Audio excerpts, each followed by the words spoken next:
Welcome to the SVG-TV news for Monday, September 9th, 2019. I'm Khalil Cato with the details.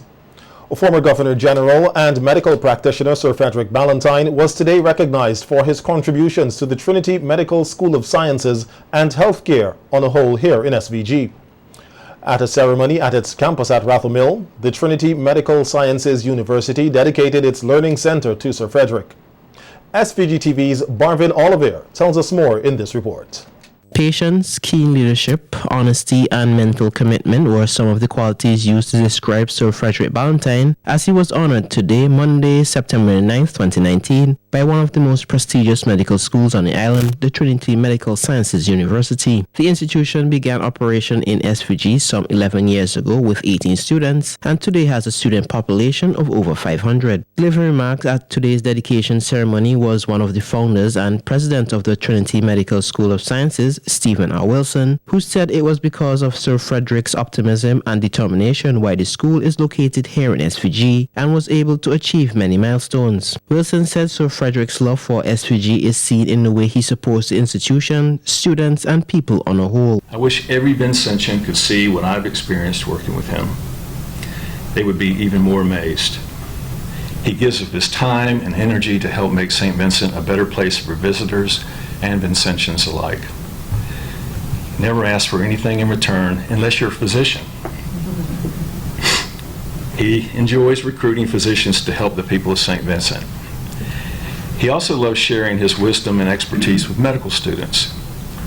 I'm often surprised to learn how many of our students know him personally. He has changed many a student's outcome for the better. He reaches out to travelers as they happen by St. Vincent, hoping to convince them why they should return. And of course, if they're a physician, he recruits them. Very successfully, I might add. I understand that's how the World Pediatric Project got started here, and Dr. Rollins will touch on that in a few minutes. His wisdom, his business acumen, his healthcare expertise has been invaluable to me and Trinity as we navigate difficult waters in the business of medical education. We owe a great deal of our success to his mentorship. Also delivering remarks at today's ceremony was volunteer physician with the World Pediatric Project, Dr. Kent Rollins, who said Sir Frederick was at one point the best cardiologist in the country and gave of his service when needed without question. Dr. Rollins said Sir Frederick is one who works without seeking the limelight, adding that his dedication is a key reason of the existence of the World Pediatric Project in SVG. The World Pediatric Project is involved in St. Vincent, and which has been an amazing success. We just signed things to the school to support WPP for ongoing years. But the idea, if you stand back and look at it, that World Pediatric Project would locate its hub in the least accessible island in the Caribbean with limited resources is inconceivable.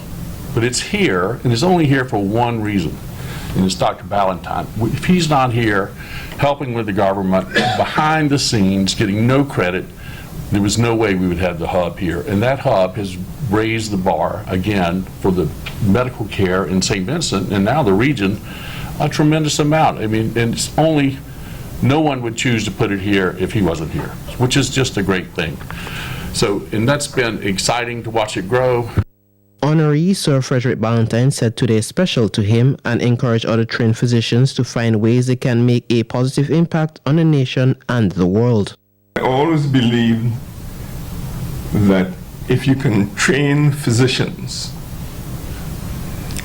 knowing that every physician in his lifetime would see about 100,000 patients, and if you can train those physicians, then you can make the most significant impact on healthcare for your country and for the entire world. So my prime interest in the university was that we're going to train physicians who are going to go out there and make a difference and make the world better for all of us. This is the second time a university has honored Sir Frederick for his dedication and work, which is considered a benefit to humanity. For SVG-TV's Evening News, I am Bhavin Olver. The ceremonial signing between the government of SVG and Marriott for the construction of a hotel resort at Mount Wynn on the leeward side of the island will take place tomorrow. The ceremony is expected to commence at 2:30 p.m. at the private bay at Mount Wynn.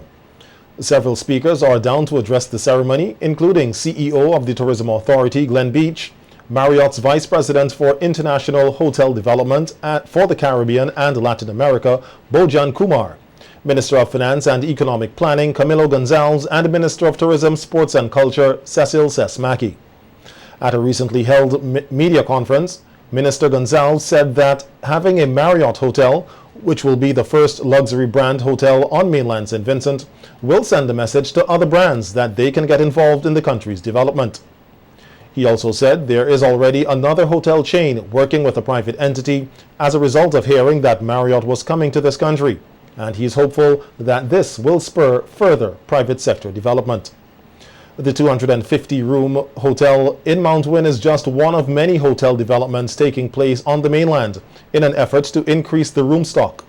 The finance minister said that based on developments already earmarked, more than 1,100 rooms will be added to what already exists on the mainland. The Adult and Continuing Education Department, ACE, is observing Adult Education Week under the theme Connecting the Loops Through Education. The activities commenced today with a church service at the Kingstown Seventh-day Adventist Church. In a brief address at the service, Permanent Secretary in the Ministry of Education, Michael Burke, said that the majority of participants of the adult and continuing education programs are those who show that they have an interest in developing their skill set. Therefore, it is important that persons who work along with them are genuinely interested in helping them. When persons visit the organization, it is because they are in pursuit of knowledge. They are on a quest to learn. It was Slinger Francisco the Mighty Sparrow in one of his many songs who said, "Children go to school and learn a lesson well. Otherwise, later on in life, you would catch real hell." ACE provides persons with a second chance. Those persons who are somehow disenfranchised by the education system because perhaps didn't have the material resources to pursue studies. We hear stories of those who had to stay at home and take care of younger siblings, so they weren't presented with the opportunity to learn. They had to grow, and they had to grow fast. But there's a second chance. There is hope. ACE provides that hope. Burke said he is grateful for the adult continuing education programs which give persons a second chance at an education and to develop a skill. The staff is one that is dynamic. The staff is one that is trained. But the staff must be a staff that is passionate, a staff that loves, a staff that is willing to reach out and impact lives positively. We are all in the business of education, and there's a lot happening in education in our country. We are doing a lot of things, but the impact can only be measured by what is produced. Are we transforming lives? Are we making homes better? Are we impacting the youths of the nation? When so much is being said about the youths of our nation, that they lack direction, organizations like ACE is there to provide direction.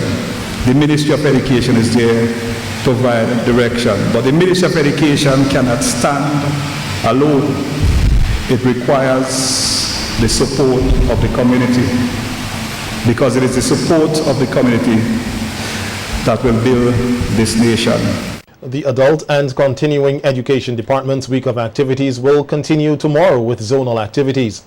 On Wednesday, there will be a Career Day Expo at the Methodist Church Hall. On Thursday, an educational tour at the geothermal site, and the activities will culminate with a lecture and reflection on Friday. 4 days, 3 nights, 50 miles of hiking, sleeping in tents, outdoor cooking, and navigation of the forest were a few of the challenges that 9 ranger guides from SVG had to overcome as they sought to complete the Gold Award for the Duke of Edinburgh's program in St. Lucia last month. The Duke of Edinburgh program is an international award program which empowers young people across the world despite their race, religion, culture, ethnic group, or background. All nine ranger guides returned home thrilled to have accomplished what they set out to do. Rihanna Patrick, one of the ranger guides who is in pursuit of becoming a guider, said that even though the journey was challenging physically and mentally, she is happy that they were able to complete the program. For the entire expedition, we did various activities. Before we did the adventurous journey, we had 1 week of physical training and navigational training, and absolutely no devices were allowed during these days of training. Now for the adventurous journey, we stayed 5 days and 4 nights out, and we did over 50 miles. On the first day, we conquered the Pitons, and that was approximately 2,619 feet, and that was very challenging. I'd like to say that my group, St. Bacarvi, were the only group to hike the entire day, so that's very commendable. On the second day, we hiked a rainforest. It started on the west side of the island, and we finished on the east side of the island. The third day, we hiked in a very humid rainforest, so we had to ensure that we were very hydrated. And here our motto for the Girl Guides Association came into play, which is to be prepared. There were persons that sprained their ankles, they fainted due to severe dehydration, and the ambulance had to come for them. On the other days, we hiked through communities, so they were fairly easy for us. Patrick said participants were expected to complete 4 sections, and though some persons from the group had to be taken to the hospital, they were still able to complete the journey, which qualifies them for the Gold Award. There are 4 aspects that we completed: the skills, the physical recreational activity, the volunteerism, and the adventurous journey aspect of it. And I am a gold participant, so I had to complete my residential activity as well. That is only for gold participants. So it is not a competition at all.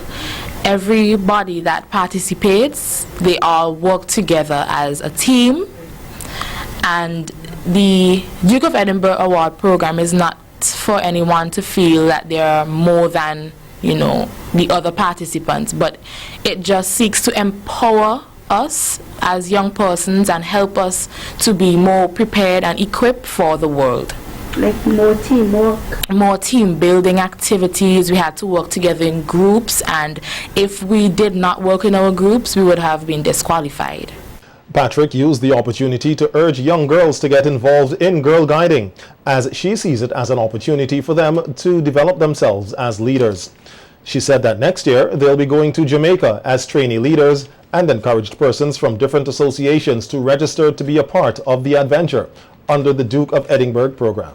Get involved in an organization that seeks to empower you and also to give back to your community.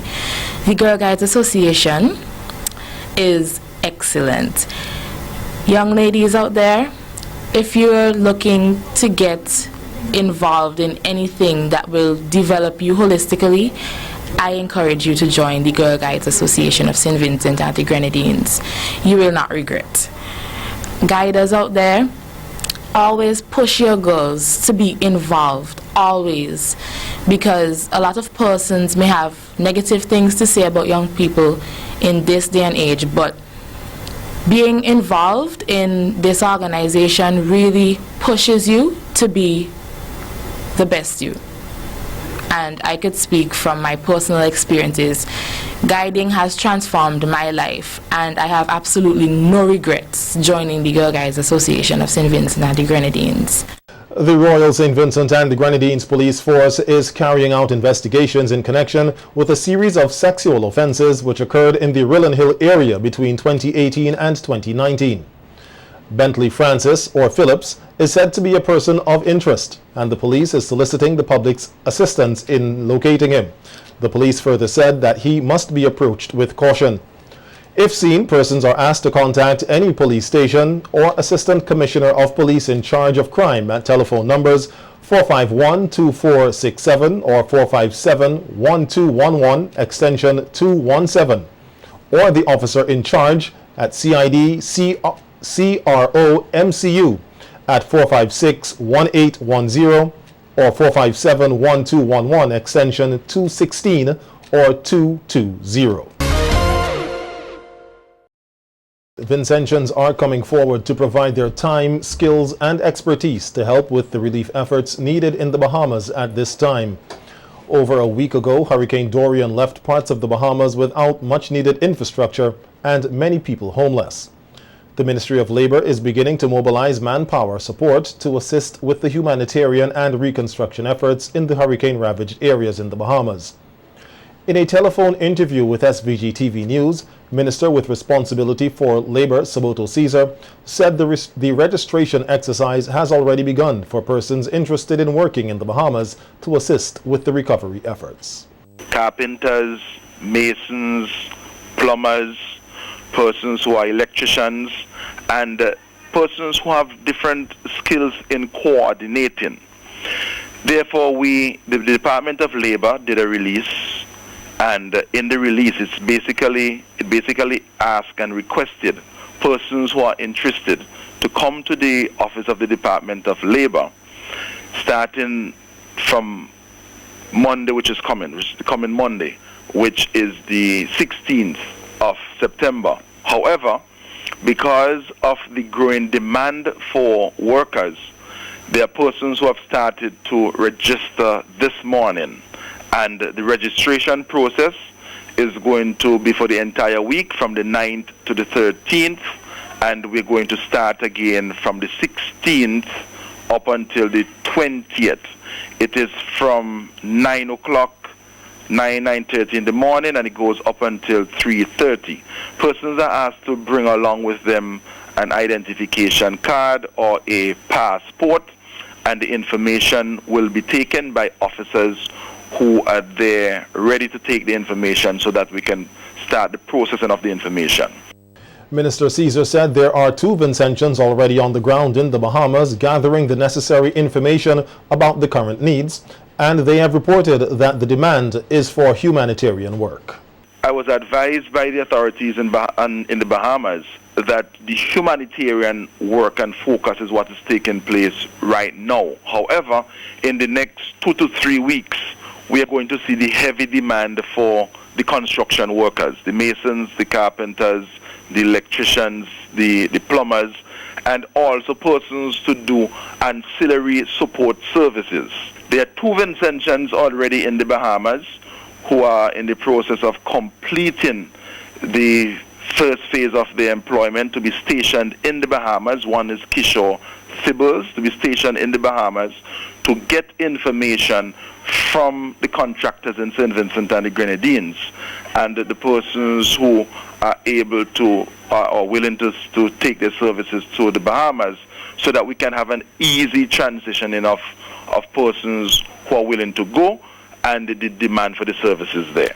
Minister Caesar said accommodation for the volunteers is key, and work is being done to ensure that the persons who will be selected to go off to the Bahamas to assist with the recovery program are well taken care of. Just as it was done with the British Virgin Islands, the accommodation would have to be in place prior to persons leaving, and these things and the modalities for this will be arranged. So it's not that we're sending persons without the accommodation. The accommodation will be arranged prior to persons leaving, because what you don't want to do is to send persons up and you augment an already problematic situation. So these things will be arranged prior to persons leaving. Okay. And that could also slow down the process a bit in persons leaving, because the preparation has to be made. But what we are doing is that we are harnessing the information so that we can exchange with the authorities the labor pool that is available and the skill sets. Prime Minister Dr. Ralph Gonsalves arrived in New Delhi, India for a 5-day official visit. A release from his press secretary, Sion Marshall, outlined that the Prime Minister's visit to India is in response to 2 separate activities that he is expected to participate in over the period. Today, Prime Minister Gonsalves was scheduled to co-chair a high-level roundtable discussion on land, climate change and renewable energy, and address the opening of a high-level segment of the United Nations Convention to Combat Desertification, UNCCD, at its Conference of the Parties, COP14. He was also expected to hold a number of bilateral meetings today with groups and persons of interest, including the United Nations Deputy Secretary General and the Deputy Prime Minister of Finland and Samoa. The second part of his visit to India has him scheduled to meet with that country's Prime Minister Narendra Modi on Tuesday. At this meeting, they are expected to discuss a range of issues of interest to both countries, intended to deepen cooperation and strengthen the working relationship our countries enjoy, bilaterally as well as multilaterally. On Wednesday, PM Gonsalves is expected to meet with India's External Affairs Minister, Subramanian Jaishankar. The Prime Minister is accompanied by a delegation that includes Minister of Health, Wellness and the Environment, Luke Brown, SVG's High Commission to the United Kingdom and non-resident High Commissioner to India, His Excellency Senior Lewis, Chief Forestry Officer and focal point to the UNCCD, Fitzgerald Providence, and Cheryl Rodriguez, representing the local Indian Heritage Foundation. Prime Minister Gonsalves is expected to return to the state on Monday, September 16th.